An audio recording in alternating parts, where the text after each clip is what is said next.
அண்மை செய்தி. திருவாரூரில் ரூபாய் 15,000 லஞ்சம் வாங்கிய வருவாய் ஆய்வாளர் கைது செய்யப்பட்டிருக்கிறார்.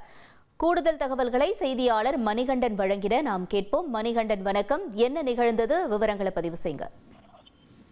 வணக்கம். திருவாரூர் நகர் பகுதிக்கு உட்பட்ட தெற்கு சேத்தி பகுதியைச் சேர்ந்த செல்வகணேஷ் இவர் தனக்கு சொந்தமான இடத்தின் அளவு குறைந்துள்ளது.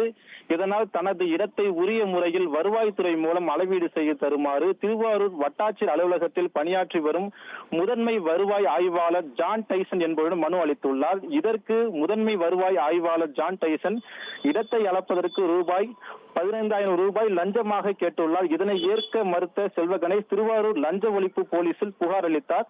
அதன் அடிப்படையில் போலீசார் லஞ்சம் கேட்ட வருவாய் ஆய்வாளரை பிடிக்க வியூகம் அமைத்தனர். அதன் அடிப்படையில் இன்று காலை செல்வகணேஷ் திருவாரூர் தாலுகா அலுவலகத்திற்கு வந்துள்ளார். அங்கு ரசாயனம் தடவிய 15,000 பணத்தை வருவாய் ஆய்வாளர் ஜான் டைசனிடம் கொடுத்துள்ளார். அப்போது மறைந்திருந்த லஞ்ச ஒழிப்பு போலீசார் லஞ்ச பணம் பெற்ற ஜான் டைசனை கையும் களவுமாக பிடித்தனர். இது குறித்து லஞ்ச ஒழிப்பு துணை காவல் கண்காணிப்பாளர் நந்தகோபால் தலைமையில் இன்ஸ்பெக்டர் வனிதா, சித்ரா மற்றும் 10க்கும் மேற்பட்ட போலீசார் ஜான் டைசனை தீவிர விசாரணை நடத்தி வருகின்றனர். தகவல்களுக்கு நன்றி மணிகண்டன். தந்தி டிவியை உங்கள் கேபிள் டிவி ஆபரேட்டரிடம் இலவசமாக கேட்டு பெறுங்கள். செய்திகளை உடனுக்குடன் தெரிந்து கொள்ள உடனே சப்ஸ்கிரைப் பண்ணுங்க.